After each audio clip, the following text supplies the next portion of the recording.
Selamat pagi pemirsa, Lingkar Pagi edisi Kamis 15 Mei 2025 kembali hadir menemani Anda. Beragam berita aktual akan kami hadirkan dalam 1 jam ke depan bersama saya Anita Nawang dan berikut Lingkar Pagi selengkapnya.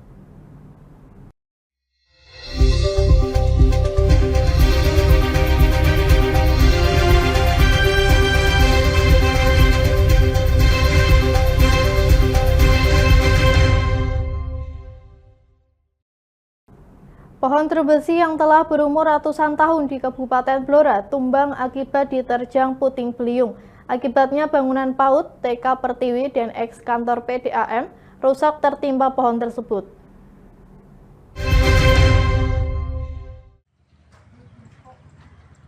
Meskipun tidak ada korban jiwa, robohnya pohon trem besi setinggi 30 meter di sekitar Sendang Peting dan PAUD TK Pertiwi Desa Kutuan, Kecamatan Randu Belatung, Kabupaten Blora sempat membuat warga setempat heboh.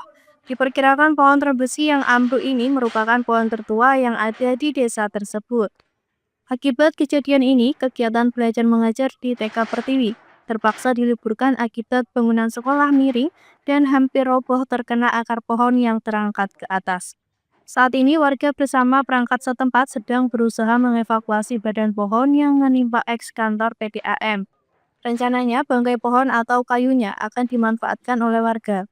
Namun belum tahu pasti akan dikemanakan kayu berdiameter lebih dari 2 meter tersebut. Dijelaskan Pak kronologi robohnya pohon trem besi ini. Itu pada hari Senin tanggal 12 Mei kira-kira pukul 4 sore itu terjadi hujan deras disertai angin kencang. Tidak tahu persis itu kenapa, tapi tiba-tiba roboh. Kalau umur pohon ini sendiri berapa tahun, Pak? Menurut kakek nenek itu ya sudah besar segini, sekitar sudah ratusan tahun lah. Ratusan tahun ya, Pak ya. Untuk diameternya sendiri ada berapa ini, Pak? Berapa meter?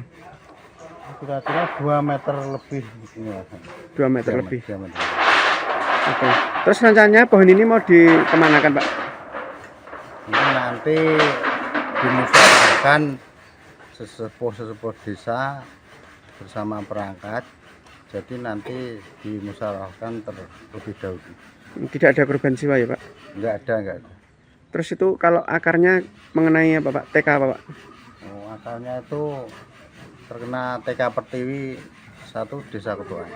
Oh, okay. Oke, terima kasih, Pak. Dari Kabupaten Blora, Hanafi, Lingkar TV melaporkan.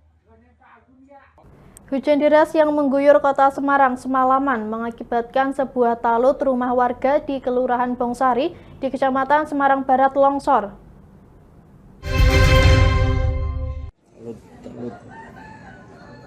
Longsoran tersebut menjadikan 2 rumah di bawahnya tertimpa, sehingga menyebabkan kerusakan pada beberapa bagian. Kejadian ini terjadi di RT 1 RW 2 Kelurahan Bongsari, Semarang Barat, yang terjadi pada pukul 5 waktu Indonesia Barat Selasa kemarin. Saat kejadian, warga yang mendengar gemuruh longsoran seketika keluar rumah.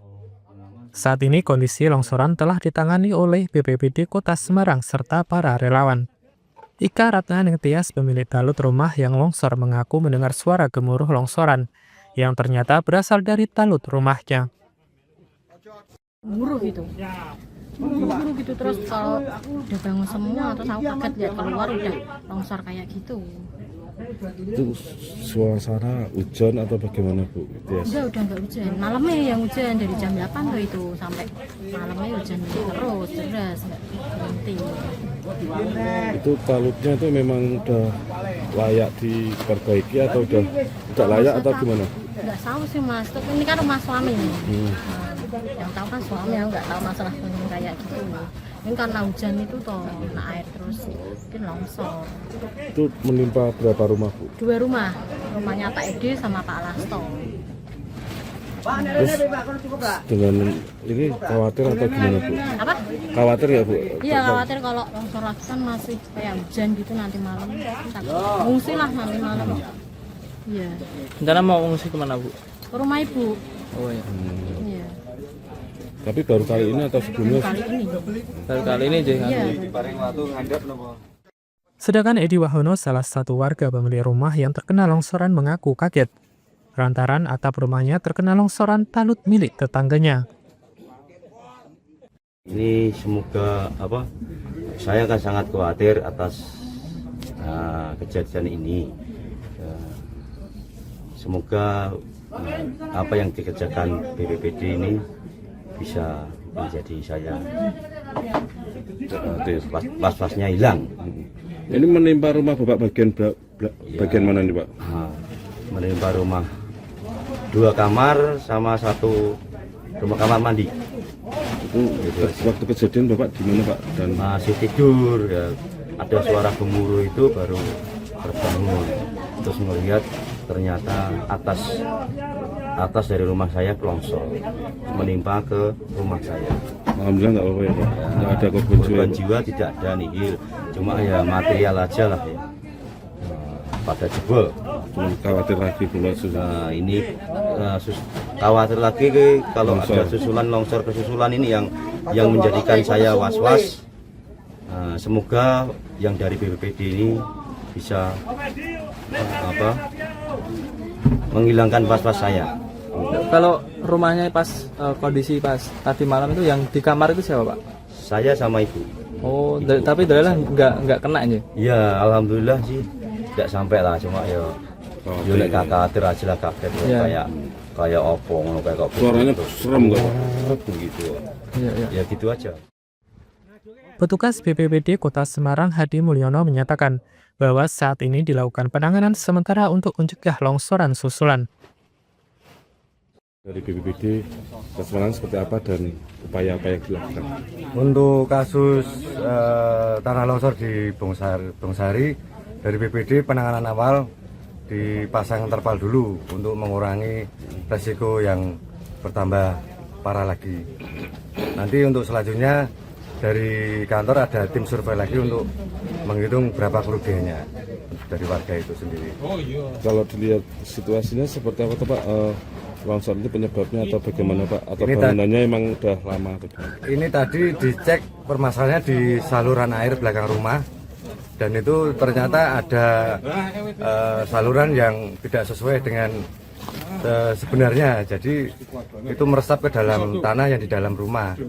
Takutnya nanti itu bisa menggerus tanah yang di bawah rumah itu sendiri. Dari Kota Semarang, Sahril Muat, Lingkar TV melaporkan. Minimnya pencahayaan di jembatan penyeberangan orang atau JPO di Jalan Diponegoro, Ungaran Barat, Kabupaten Semarang menyebabkan warga resah dan kerap terjadi kecelakaan. Mereka pun meminta tambahan pencahayaan di sekitar JPO.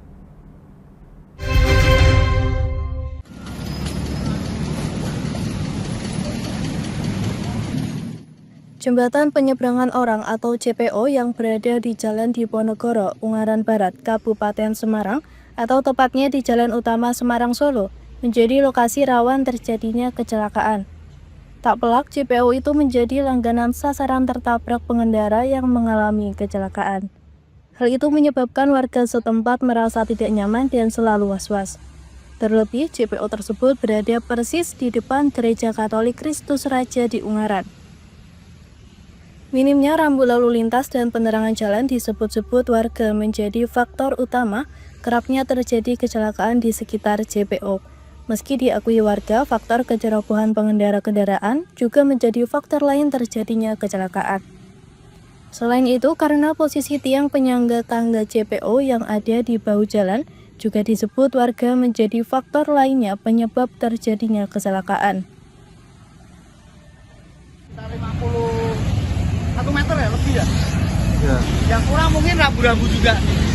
Ya setidaknya diperbanyak juga rambu-rambu, penerangan juga ditambahin lagi, karena setidaknya penerangan di sini kan juga ada. Perlu kan? Soalnya ini kan terlalu gelap juga.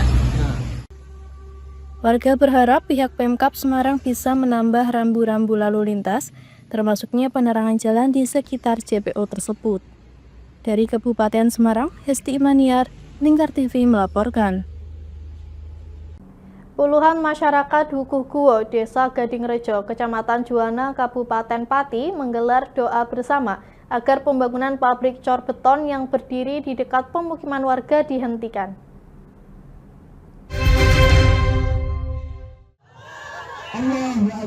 Deklarasi warga Dukuh Guo. Inilah aksi doa bersama dan deklarasi penolakan pabrik cor beton ready mix oleh warga Dukuh Guo, Desa Gadingrejo, Kecamatan Juwana, Kabupaten Pati, yang tergabung dalam forum masyarakat peduli lingkungan. Mereka mengaku khawatir dampak yang ditimbulkan yakni debu yang mengancam kesehatan, matinya tanaman maupun lahan pertanian. Salah satu tokoh masyarakat, Zainul Karim, mengatakan doa bersama ini dimaksudkan untuk memohon kepada Sang Pencipta agar pabrik cor beton ini tidak melanjutkan pembangunannya. Pihaknya menilai pendirian pabrik cor beton ini secara tiba-tiba tanpa persetujuan dan sosialisasi kepada masyarakat sekitar. Sebelumnya, warga juga pernah melakukan aksi yang sama, namun tak ada respon dari pihak pabrik. Acara dari warga, dari BMBL mengadakan doa bersama karena apa? Kita memangnya ingin menolak adanya pabrik ready mix yang berdiri di sini. Karena apa? Kalau ini memang berdiri di sini terus beroperasi, kesehatan kita tetap terganggu. Apalagi dekat sama pemukiman warga, terutama untuk anak-anak kecil. Kita pikirkan untuk anak-anak generasi yang akan datang bagaimana nasibnya kalau pabrik ini didekatkan sama pemukiman warga. Padahal dampaknya sangat buruk sekali. Karena apa? Karena debu, Mas. Debu ini tetap banyak sekali sehingga kita sangat peduli sama lingkungan sehingga kita tolak dengan seluruh warga. Betul, nggak tahu menahu tentang berdirinya pabrik ini sehingga warga itu mengadakan aksi kemarin ya, sehingga membentuk organisasi forum BMPL sampai sekarang ini. Kita juga sudah mengajukan surat-surat kepada dewan-dewan, belum ada sama sekali. Belum ada respon ya, Pak? Belum ada respon sama sekali. Kalau dari pabrik sendiri belum ada respon? Dari pabrik pun nggak pernah ada sosialisasi dengan warga, apalagi dengan desa. Jadi warga ini apa ya namanya? Seperti nggak dianggap gitu. Pihaknya menambahkan pada saat proses pengurukan pun debu berterbangan di permukiman masyarakat sehingga mengganggu kesehatan masyarakat sekitar. Dari Pati, Mutia Parasdi, Lingkar TV melaporkan. Pemirsa, kami akan kembali lagi usai jeda berikut ini, tetaplah bersama kami.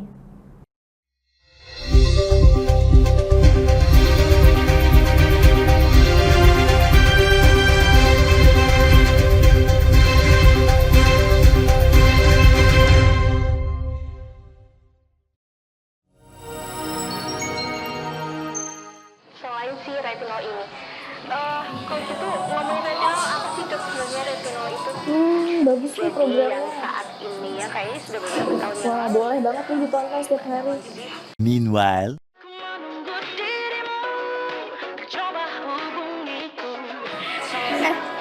Kamu lagi nonton apa sih dari tadi kok apem-apem mulu?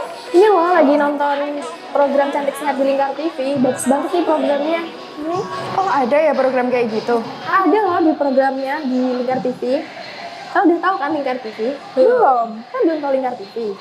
Lingkar TV itu TV digital streaming online yang sudah mengantongi izin PSE dari Kominfo dan bisa diakses di HP kalian mestinya. Oh iya? Iya, bagus loh. Coba di download sekarang. Bentar deh, aku tak coba download dulu. Iya. Selain program Cantik Sehat, kalian juga bisa menonton program lainnya di Lingkar TV dan bisa ditonton kapanpun dan dimanapun kalian berada loh. Gimana, udah bisa? Udah nih, punyaku udah bisa. Punyaku juga udah nih.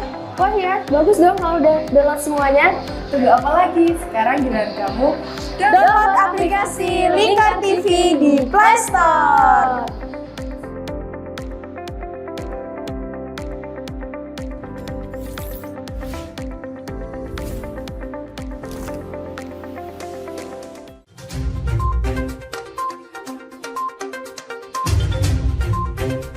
merangkum semua peristiwa sebagai berita yang penuh fakta.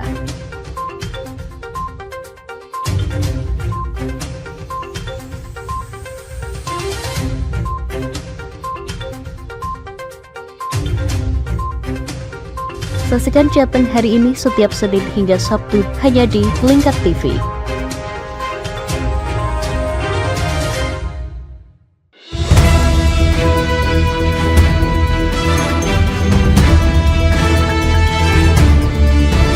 Menemani pagi Anda dengan menyajikan berita nasional dan regional yang dikupas secara akurat dan aktual untuk awali hari.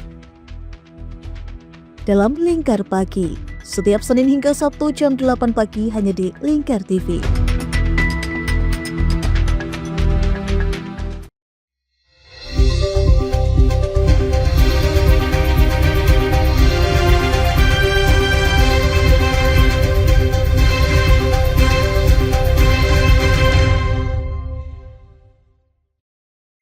Bupati Pati Sudewo menginstruksikan kepolisian untuk menindak tegas pelaku tawuran antar pelajar dan menuntaskan proses hukum.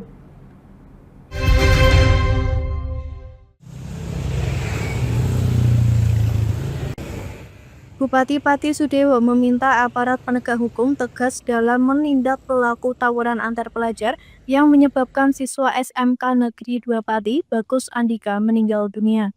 Pihaknya pun menegaskan komitmennya untuk menegakkan hukum sesuai undang-undang yang berlaku terhadap para pelaku tawuran. Kejadian ini pun dianggap mencoreng nama baik Kabupaten Pati. Sudewo berharap kejadian ini menjadi pembelajaran bagi seluruh pihak agar tak terulang kembali. Selain itu, pihaknya berharap jajaran kepolisian tidak memberikan toleransi kepada siapapun yang melakukan lobi atas permasalahan tersebut. Langkah serius, saya tidak main-main. Saya sudah sepakat dengan Kapolresta Pati untuk menindak tegas semua pelaku. Tidak ada toleransi sesuai dengan peraturan perundang-undangan yang berlaku. Tegakkan hukum terhadap para pelaku tawuran. Ini tidak boleh terjadi lagi, hanya sekali ini saja. Betul-betul mencoreng nama Kabupaten Pati dan sangat merugikan generasi sekarang dan generasi yang akan datang. Niat kami, komitmen kami membenahi pendidikan, membentuk karakter yang baik, dinodai dengan tawuran, apalagi sampai menimbulkan korban jiwa. Saya turut berduka cita supaya mudah-mudahan husnul khotimah, nyawa hilang begitu saja, melayang sia-sia tanpa ada manfaatnya untuk bangsa dan negara. Sungguh itu sayang. Ya. Masuk ancaman penjara itu ya Pak? Pokoknya saya kembalikan kepada ranah hukum. Saya minta kepada Kapolresta supaya tidak memberikan toleransi kepada siapapun yang melobi, yang minta. Pokoknya ranah hukum harus dijalankan. Bupati Sudewo menambahkan akan memanggil kepala sekolah menengah atas terkait dan cabang Dinas Pendidikan Wilayah 3 untuk dilakukan pembinaan lebih lanjut. Dari Pati, Mutia Parasti, Lingkar TV melaporkan. Selain itu, pemirsa, Bupati Pati Sudewo meminta karyawan di RSUD RAS Wondopati meningkatkan pelayanannya. Dalam kesempatan ini, Bupati juga menyatakan akan melakukan pembaruan alat kesehatan di rumah sakit daerah tersebut. Bupati Pati Sudewo menyatakan komitmennya melakukan pembenahan yang mendalam dari berbagai sektor di RSUD RAS Wondo. Arahan khusus pun diberikan kepada dokter, perawat, dan karyawan rumah sakit untuk bersama-sama berkomitmen meningkatkan layanan ramah dan humanis. Kondisi rumah sakit yang memprihatinkan baik dari segi fasilitas umum, layanan, dan belum lengkapnya alat kesehatan menjadi perhatian khusus Bupati Pati Sudewo. Terkait kondisi alat kesehatan yang memerlukan pembaharuan, serta alat fisioterapi dan alat kesehatan THT yang belum lengkap, Bupati Pati Sudewo bakal membelanjakan alat tersebut di tahun ini. Berbenah terhadap segala hal. Pertama adalah soal sumber daya manusianya, baik itu kualitas maupun kuantitas. Peningkatan kemampuan baik itu dokter, perawat maupun bidan maupun bagian administrasi perlu ditingkatkan. Jumlahnya harus proporsional, memadai sesuai dengan kebutuhan. Kemudian alat kesehatan itu harus lengkap. Ternyata alat kesehatan radiologi atau rongsen itu sudah dinyatakan tidak layak pakai oleh lembaga penilai, tidak layak pakai, tapi tetap dipakai. Itu nanti akan segera kami belanjakan oleh Direktur Rumah Sakit. Ini akan segera membeli radiologi di tahun 2025 ini. Ternyata alat fisioterapi juga tidak ada. Alat fisioterapi belum lengkap, dan di tahun ini akan kami belikan alat fisioterapi, juga alat kesehatan THT juga belum lengkap, akan segera diberikan. Alat kesehatan untuk mata juga belum lengkap dan banyak sekali yang rusak, segera akan kami belikan. Kemudian di tahun 2026 insya Allah akan saya belikan MRI Tesla 3 yang nilainya kurang lebih 50 miliar. Kemudian radioterapi yang nilainya kurang lebih 18 miliar. Kemudian juga tempat parkir akan kami bangunkan gedung khusus untuk tempat parkir. Keramik yang sekarang ini jelek sekali akan kami ganti menjadi granito. Plafon yang rusak, atap yang rusak juga akan kami benahi. Pokoknya Rumah Sakit Suwondo ini harus berbenah terhadap segala hal. Untuk itu saya minta komitmen dokter, perawat, bidan, bagian administrasi, semua yang bertugas di Rumah Sakit Suwondo ini harus ikhlas totalitas.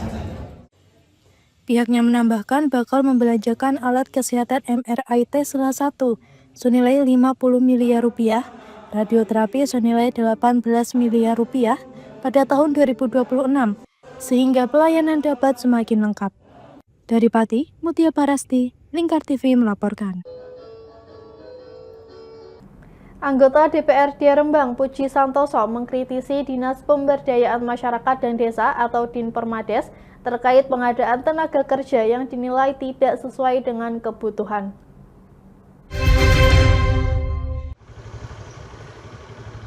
Menurut informasi yang beredar, Dinpermades telah menerima 100 orang pekerja, padahal hanya dibutuhkan 60 orang. Hal ini menimbulkan pertanyaan besar mengenai nasib 40 orang yang tidak mendapatkan posisi kerja. Sebagai langkah awal, anggota DPRD Rembang Puji Santoso akan melakukan cross-check terhadap laporan yang ada. Dirinya akan menyelidiki apakah pengadaan ini sesuai dengan analisis jabatan dan analisis beban kerja (ANJAP ABK) yang telah ditetapkan. Puji menekankan pentingnya kepastian bahwa setiap pekerja yang diperkerjakan memiliki posisi dan tugas yang jelas. Puji menekankan pentingnya kepastian bahwa setiap pekerja yang dipekerjakan memiliki posisi dan tugas yang jelas. Dirinya juga menjelaskan, jika pengadaan ini tidak sesuai kebutuhan, maka dapat berpotensi membengkakkan anggaran pendapatan dan belanja daerah (APBD). Dari Dinpermades kayak ada 100 orang pekerja dan yang dibutuhkan 60 dan 40 yang kurus itu gimana Pak? Itu ya nanti kita cross check sesuai dengan ANJAP ABK kan aja ini kan analisa jabatan ambil beban kerja sesuai enggak kan gitu masa ono magang sak munagi terus dolah apa kerjone lah kita perlu cek total. Ya nanti dicek sama ini. Kebetulan saya tadi enggak ikut rapat gara-gara kontrol direktur, tapi pansus sudah rapat internal untuk ke depan langsung menyusun jadwal. Itu kapan Pak waktunya Pak? Ya enggak terbatas sampai selesai secepat mungkin. Puji menambahkan akan memastikan bahwa semua proses tersebut diawasi dan dikaji dengan seksama. Dari Rembang, Fikir Rio, Lingkar TV melaporkan. Ahli Pertahanan dari Semar Sentinel, Alman Helfus Ali, menyebut bahwa pemerintah Indonesia perlu memiliki lokasi dan fasilitas khusus dalam pemusnahan amunisi kadaluarsa. Hal itu disampaikannya merespon kasus ledakan pemusnahan amunisi di Kabupaten Garut, Jawa Barat yang menewaskan 13 orang.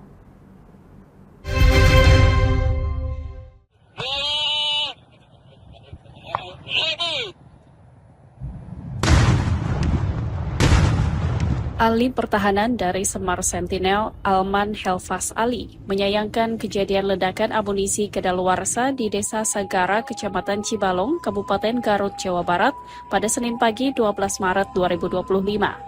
Saat ditemui di Jakarta Selasa 13 Maret, Alman Helfus mengatakan insiden yang menewaskan 13 orang dengan 9 diantaranya masyarakat sipil dan 4 lainnya anggota TNI ini menjadi alarm evaluasi besar bagi TNI Angkatan Darat.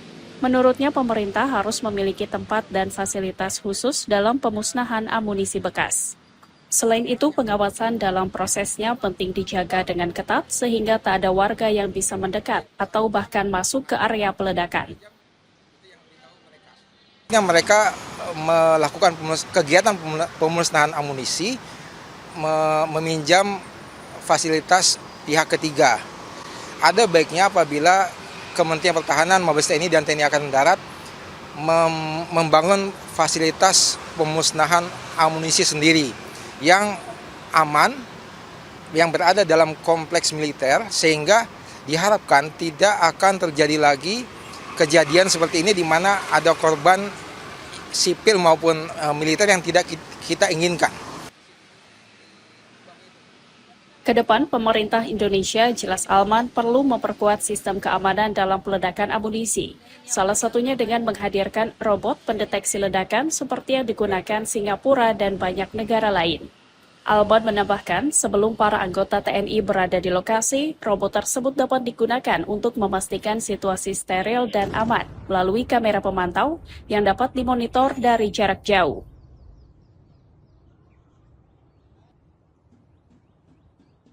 Pemirsa, kami akan kembali lagi usai jeda berikut ini. Tetaplah bersama kami.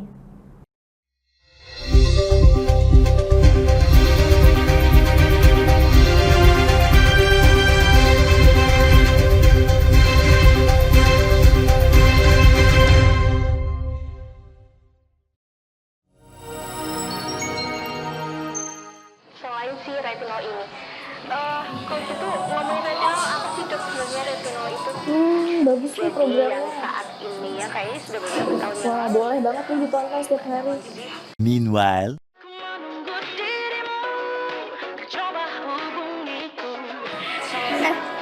Kamu lagi nonton apa sih dari tadi kok apem-apem mulu? Ini loh lagi nonton program Cantik Sehat di Lingkar TV. Bagus banget nih programnya. Oh ada ya program kayak gitu? Ada loh di programnya di Lingkar TV. Kau udah tahu kan Lingkar TV? Belum. Kan belum tahu Lingkar TV. Lingkar TV itu TV digital streaming online yang sudah mengantongi izin PSE dari Kominfo dan bisa diakses di HP kalian mestinya. Oh iya? Iya, bagus loh. Coba di-download sekarang. Bentar deh, aku tak coba download dulu. Iya.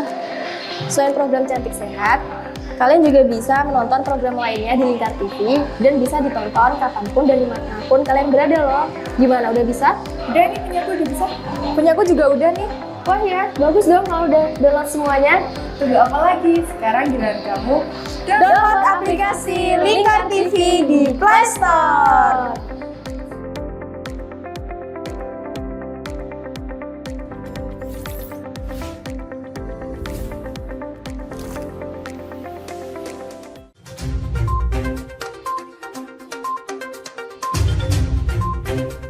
Merangkum semua peristiwa sebagai berita yang penuh fakta.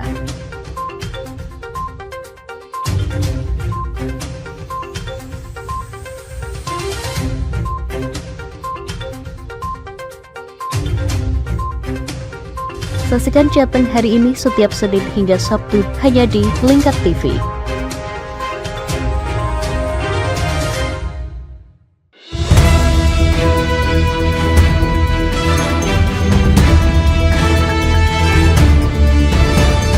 pagi Anda dengan menyajikan berita nasional dan regional yang dikupas secara akurat dan aktual untuk awali hari.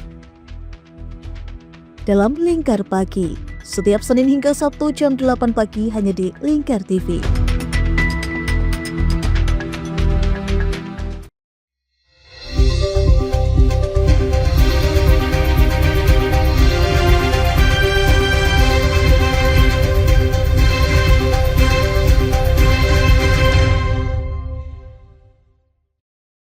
Tercatat angka kemiskinan di Kabupaten Kendal pada tahun 2024 berhasil turun sebesar 0,04% dibandingkan tahun sebelumnya.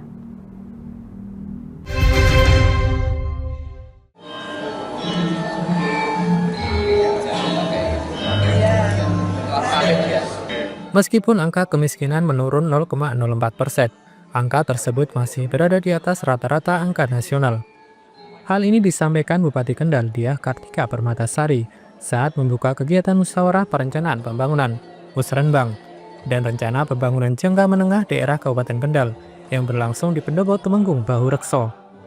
Selain itu, angka pengangguran di Kendal juga tercatat mengalami penurunan, yaitu menjadi 5,01% pada tahun 2024. Namun demikian, angka rata-rata lama sekolah di Kendal masih tergolong rendah, yakni 7,74 tahun atau setara dengan jenjang kelas 2 SMP. Bupati Tika menilai hal ini perlu menjadi perhatian bersama agar kualitas pendidikan di Kendal dapat terus ditingkatkan.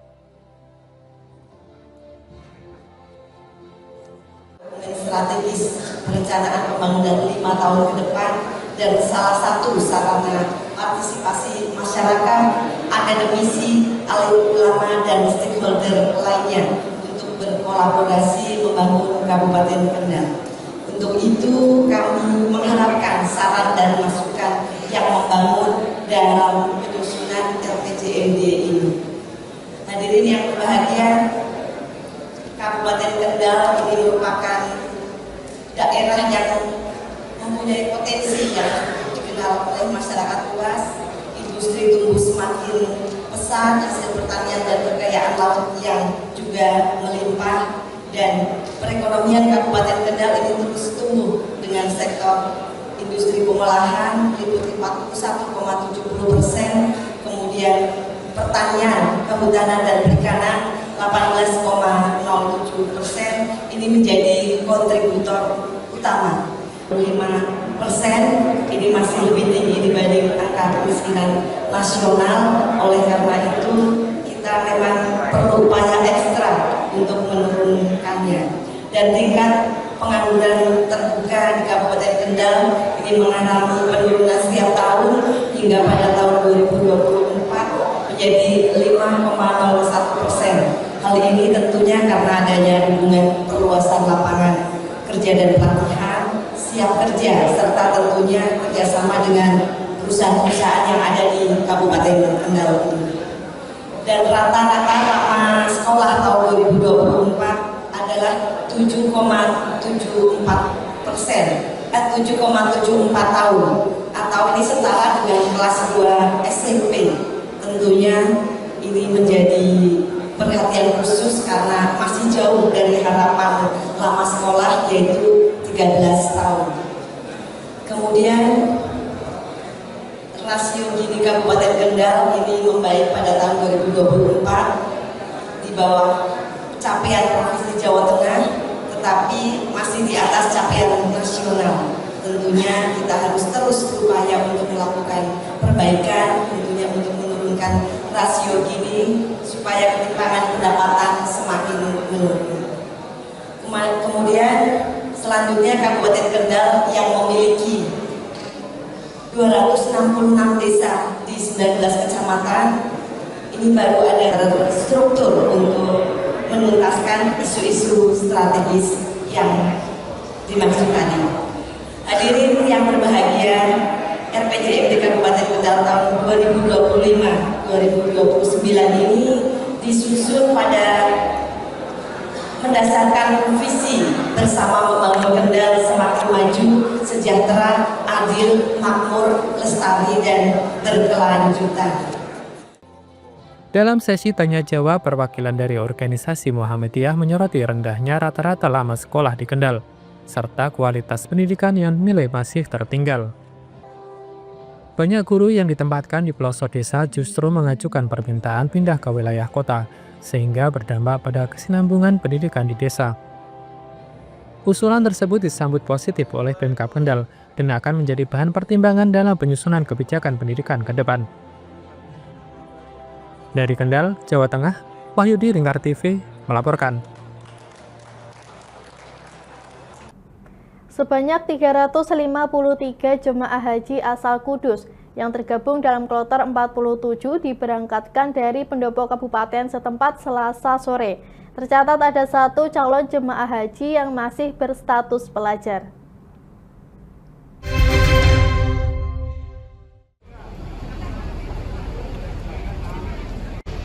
Dengan menggunakan pakaian ihram, ratusan calon jemaah haji dari berbagai wilayah di Kabupaten Kudus dilepas secara resmi oleh Bupati menuju Tanah Suci. Mereka tergabung dalam kloter 47 yang berisi 353 jemaah ditambah 3 petugas dengan jadwal penerbangan dari embarkasi Solo. Di antara calon jemaah haji ini ada yang masih berstatus pelajar, di mana sudah mendaftar haji sejak usia dini. Seharusnya jatah berangkat haji itu 2022, karena COVID kan di tahun 2020 sama 2021 nggak ada pemberangkatan haji, jadinya diundur 2 tahun. Diundur 2 tahun ya, jadi? Jadi 2 sampai 3 tahun lah. Oke, haji tahun ini ya? Dari tahun ini ya. 2012 ya.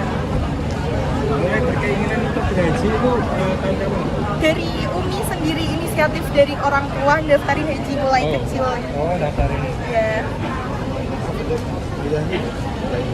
Enggak itu. Ini pekerjaannya apa ini, Pak?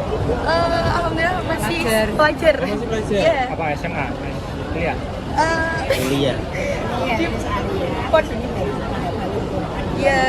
Di pondok pesantren.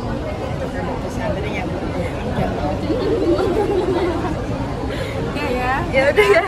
Ini dengan rasanya jenengan sekedap ya tanjak jenengan sekedap. Alasannya ya karena inisiatif orang tua sendiri, karena mungkin biar ketika udah pas naik haji itu nggak terlalu tua, biar masih genggas lah, masih sehat.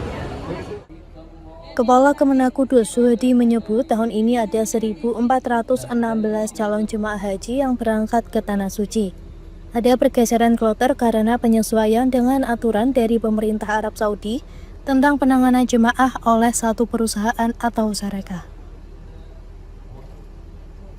Kloter 47 semuanya seperti yang disampaikan oleh Panitia JAK 353 plus 3 petugas kloter total 356. Secara jumlah total ada berapa jemaah haji yang berangkat tahun ini?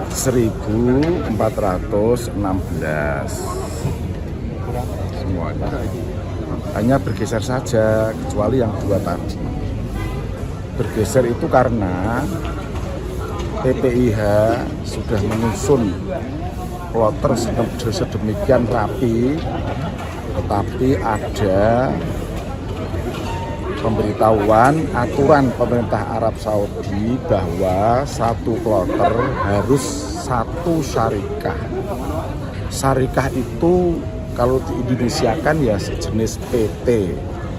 PT yang menangani pemondokan, transportasi, konsumsi dan sebagainya.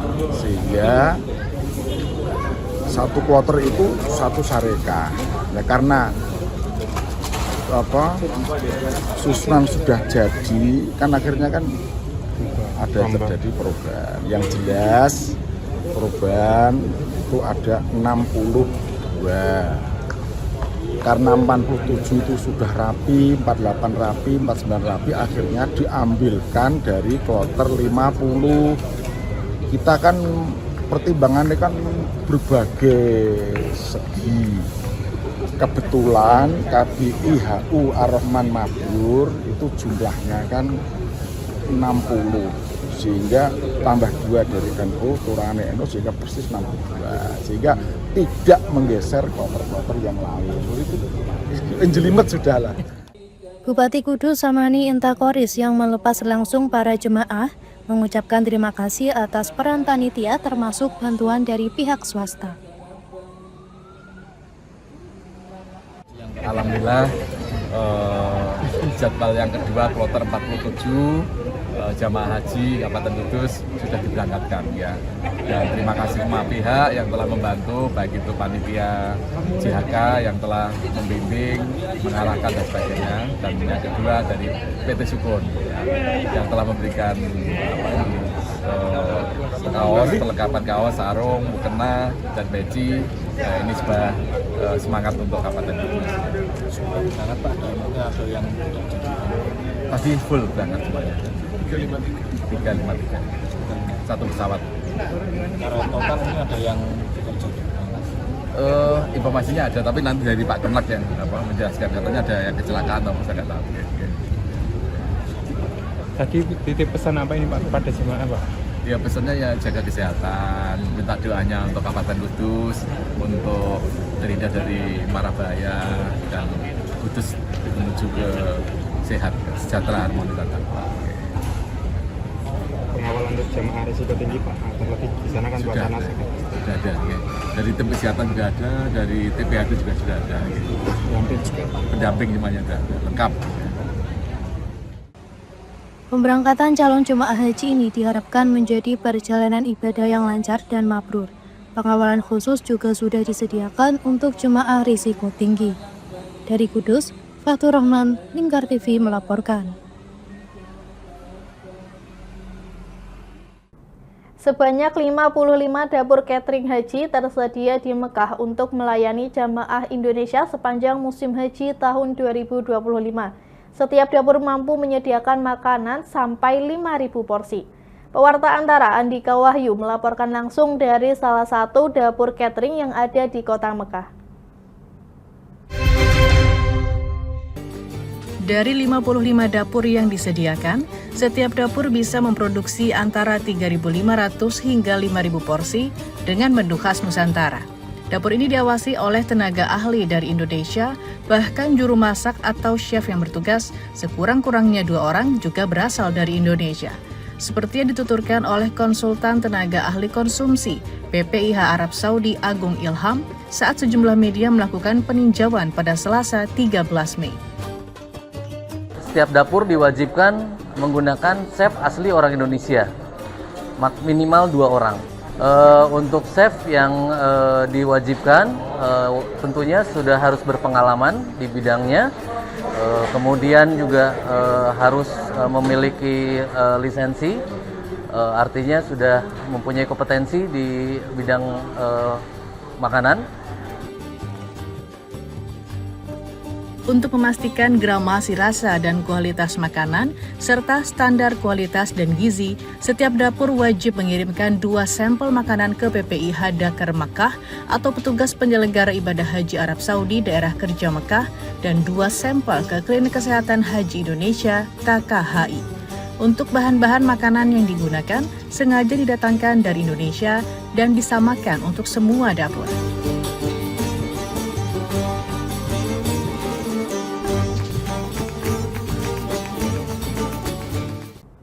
Sebanyak 41 jemaah calon haji khusus asal Indonesia telah tiba di Madinah pada Selasa 13 Mei untuk melaksanakan ibadah haji.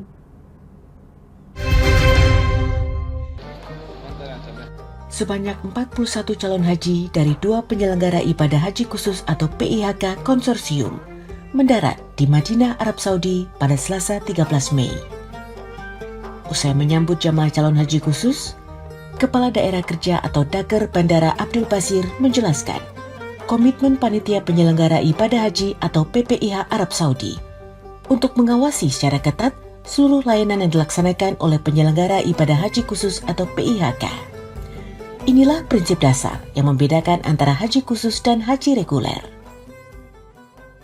Tapi untuk haji khusus, pemerintah hanya bertugas untuk melakukan pengawasan karena seluruh layanan yang diberikan kepada jamaah haji khusus dilakukan semuanya oleh PIHK. Jadi keberadaan kami PPH Arab Saudi untuk mengawasi layanan yang diberikan oleh PIHK sesuai dengan kontrak yang telah mereka lakukan dengan jamaah apa tidak.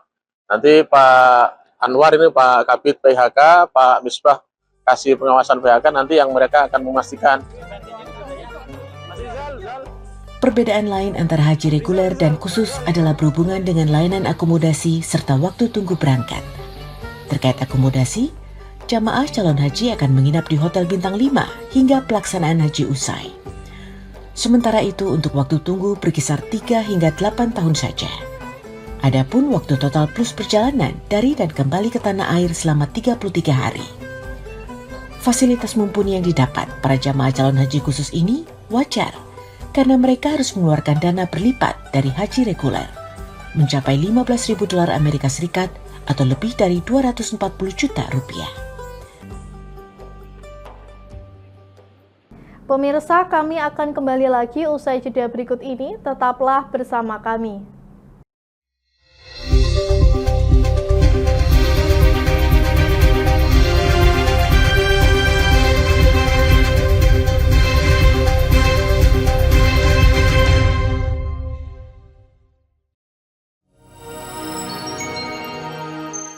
Selain si retinol ini, coach itu ngomongin retinol apa sih dok sebenarnya retinol itu?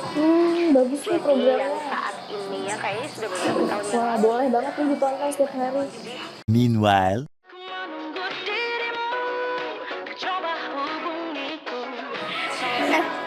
Kamu lagi nonton apa sih dari tadi kok apem-apem mulu? Ini loh lagi nonton program Cantik Sehat di Lingkar TV. Bagus banget nih programnya. Oh ada ya program kayak gitu? Ada loh di programnya di Lingkar TV. Kau udah tahu kan Lingkar TV? Belum. Kan belum tahu Lingkar TV. Lingkar TV itu TV digital streaming online yang sudah mengantongi izin PSE dari Kominfo dan bisa diakses di HP kalian mestinya. Oh iya? Iya. Bagus loh. Coba di-download sekarang. Bentar deh, aku tak coba download dulu. Iya. Selain program Cantik Sehat, kalian juga bisa menonton program lainnya di Lingkar TV dan bisa ditonton kapanpun dan dimanapun kalian berada loh. Gimana, udah bisa? Udah nih, punyaku udah bisa. Punyaku juga udah nih. Wah ya, bagus dong kalau udah download semuanya. Tunggu apa lagi? Sekarang giliran kamu download aplikasi Lingkar TV di Play Store.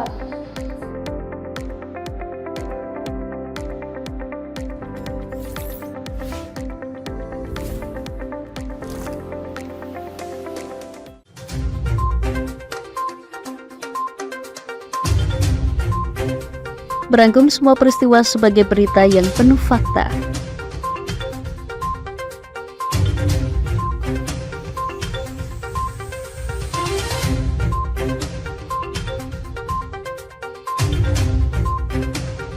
Saksikan Jateng hari ini setiap Senin hingga Sabtu hanya di Lingkar TV.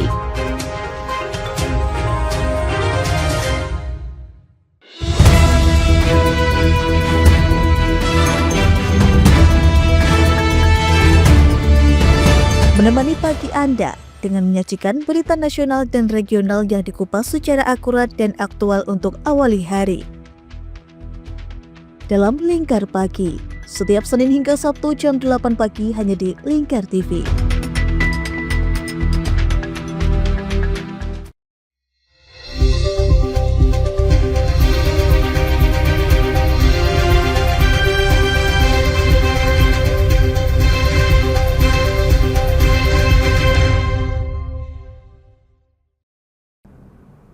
Bagi jemaah calon haji asal Indonesia yang barangnya tertinggal saat melakukan ibadah di Tanah Suci, kini tak perlu khawatir. Cukup dengan melapor kepada petugas haji dan memberikan ciri-ciri barang, maka barang itu akan aman dan kembali ke pemiliknya.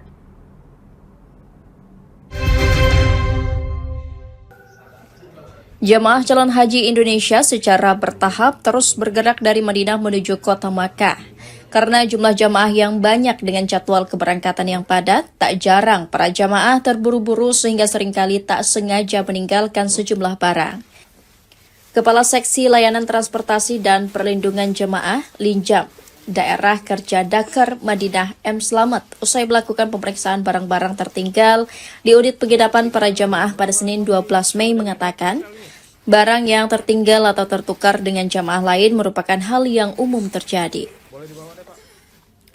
Slamet mengimbau para jamaah untuk tak perlu panik karena ada panitia penyelenggara ibadah haji atau PPIH yang bertugas untuk mengumpulkan barang-barang ini.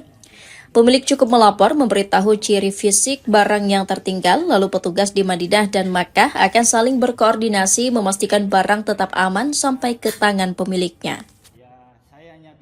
Biasanya kalau jamaah kehilangan itu laporan ke Linjam di sektor, kemudian Linjam koordinasi ke Dakar Madinah, dalam hal ini ke Kasih Linjam, ya kita teruskan. Dan alhamdulillah setiap harinya kita menerima barang-barang dari bandara itu setiap hari terambil. Selama ini seperti itu, lancar alhamdulillah. Slamet mengimbau para jamaah untuk sesegera mungkin melaporkan jika kehilangan barang. Jika ada kekhawatiran, jangan ragu untuk bertanya ke petugas terdekat. Pun jika ternyata sampai selesai musim haji belum ada yang melaporkan kehilangan, barang tersebut akan dibawa kembali ke tanah air.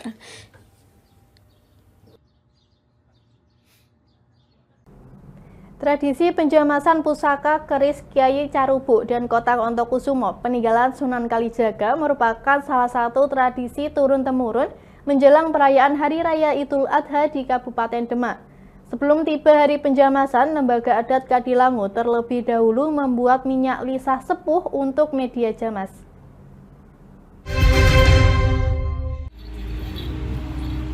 Sebelum membuat minyak lisah sepuh atau minyak jamas, para ahli waris melakukan berbagai ritual terlebih dahulu.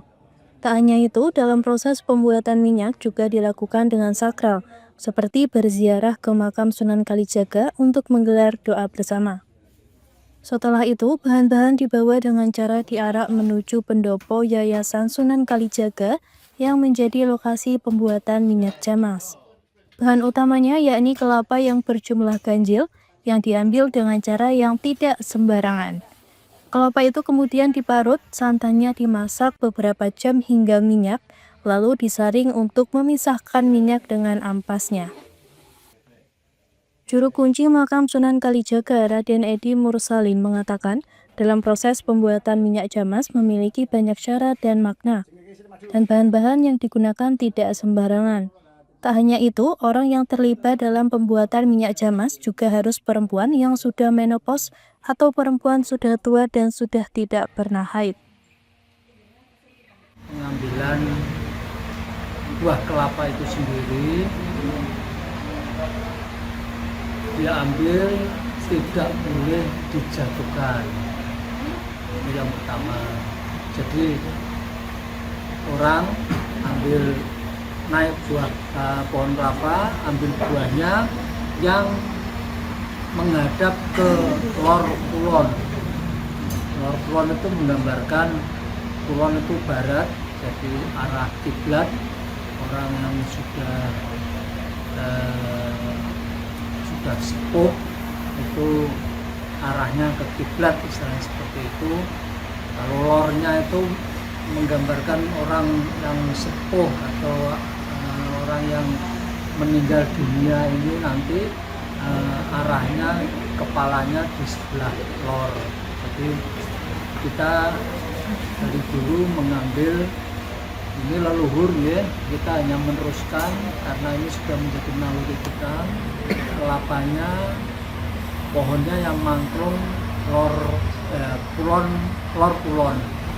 Jadi kulon barat agak menghadap ke lor ke utara. Kemudian jumlah dari buah kelapa yang kita ambil harus ganjil.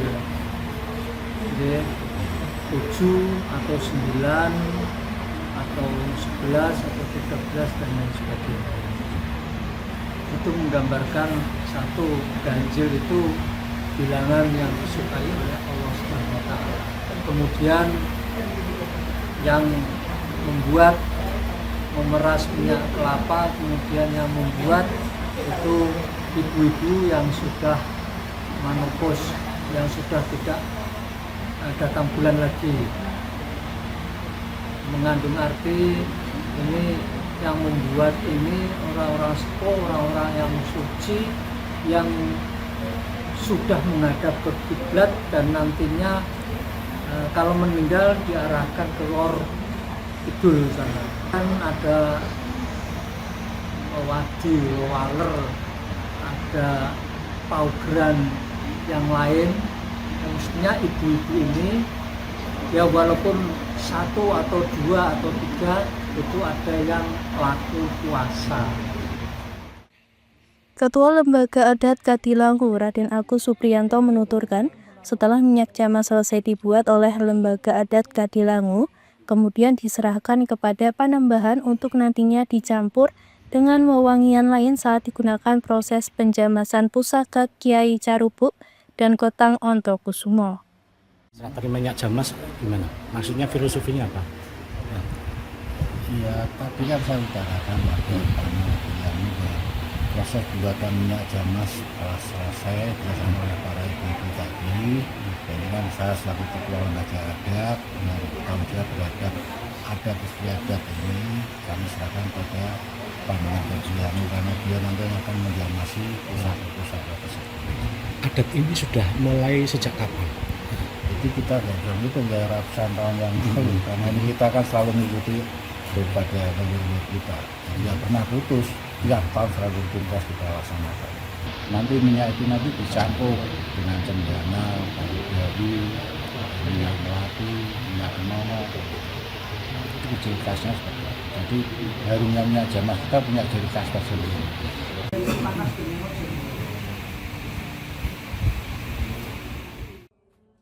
Prosesi penjamasan pusaka Sunan Kalijaga akan dilakukan pada tanggal 6 Juni 2025.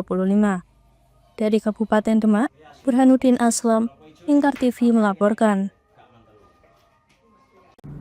Suasana ceria terlihat di halaman Balai Desa Japan, Kecamatan Dawe, Kabupaten Kudus. Atraksi Balik Cilik dalam Japan Festival 2025 membawa pengunjung bernostalgia melalui permainan tradisional yang kian langka.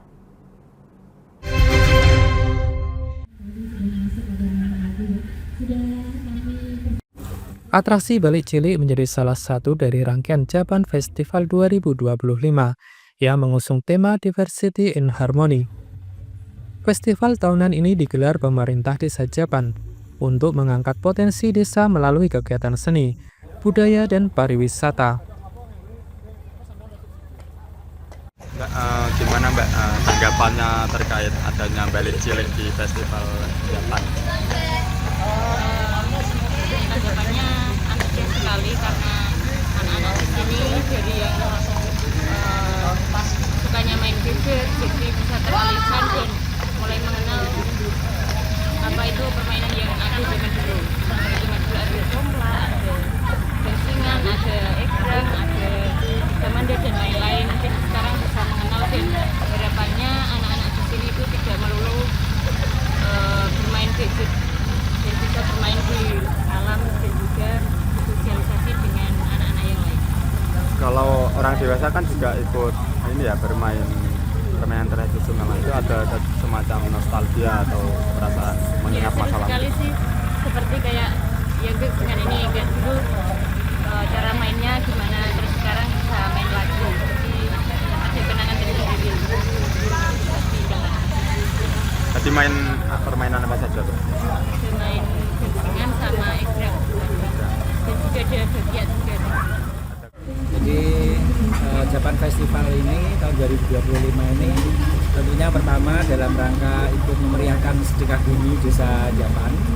Nah untuk kali ini Japan Festival kami coba mengemas semua rangkaian acara yang mana semua acara itu kami ingin mensinergikan dari semua yang ada di desa Japan, baik mulai dari wisata dalam hal ini ada seni budaya, kemudian potensi-potensi alam yang ada di Japan.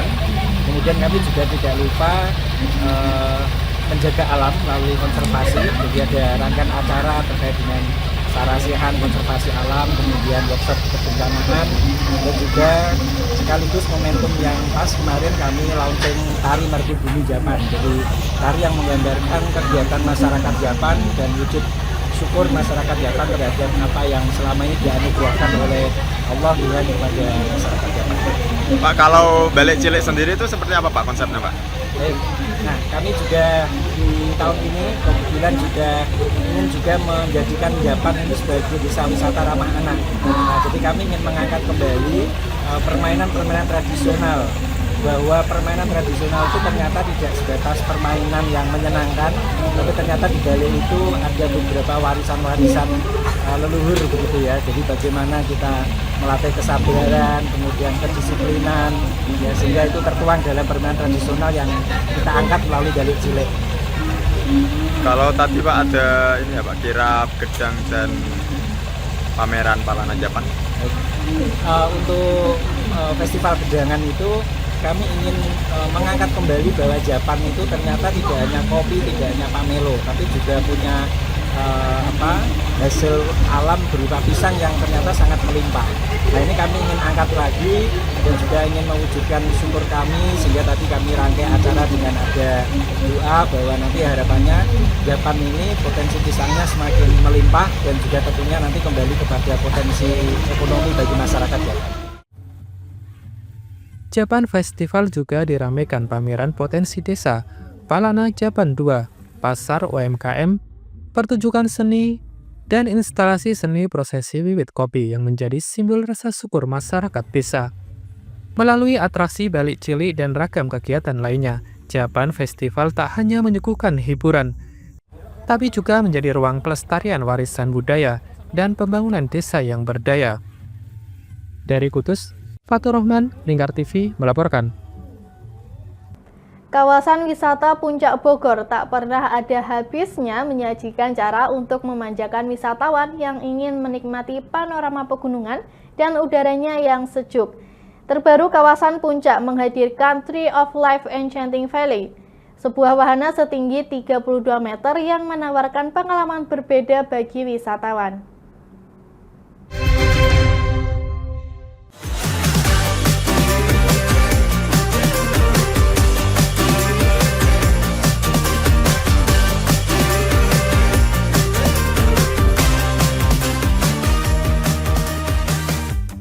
Menikmati sejuknya udara pegunungan sambil memandang hamparan perkebunan hijau dari ketinggian bisa menjadi pilihan liburan yang menyegarkan. Di kawasan Puncak Kabupaten Bogor, Jawa Barat, pengalaman ini dapat ditemukan melalui wahana Tree of Life di Enchanting Valley. Tree of Life atau pohon kehidupan sejatinya merupakan menara setinggi 32 meter yang menjadi salah satu ikon wisata di tempat ini. Dari atas menara berbentuk pohon ini, pengunjung dapat melihat langsung keindahan Gunung Salak, Gunung Gede Pangrango, hingga perbukitan yang membentang di kawasan puncak. Tak sedikit pasangan memilih Tree of Life sebagai lokasi prewedding, berkat latar alamnya yang mempesona, ditambah spot-spot swafoto yang instagramable di setiap sudutnya. Sama view-nya ya, memang hobi lah sama gunung. Bagus, adem juga tempat. Supaya anak-anak tahu soal alam, anak-anak tahu soal binatang. Tadi nonton show juga bagus. Anak-anak happy lah. Lihat alam ya, kalau di dekat Jakarta kan jarang ya. Jadi di sini juga udaranya enaknya dingin ya. Sama suka pohonnya bagus ya, besar ya. Nah, pohon ini berketinggian 32 meter dari tanah. Kita di sini, di atas ini kita bisa lihat sekeliling puncak nih Mas. Ada Gunung Salak juga, ada Gunung Gede Pangrango juga, dan perbukitan puncak langsung kelihatan dari sini.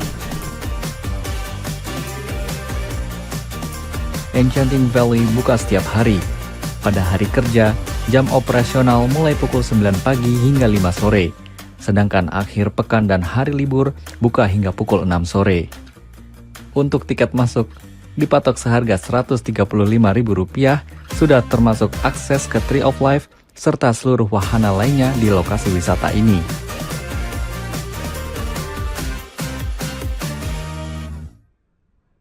Pemirsa, Lingkar Pagi berakhir sampai di sini. Jangan lupa saksikan Lingkar Siang setiap hari Senin sampai Sabtu pukul 13 waktu Indonesia Barat hanya di Lingkar TV. Saya Anita Nawang mewakili kru yang bertugas pamit undur diri. Selamat pagi dan selamat beraktivitas.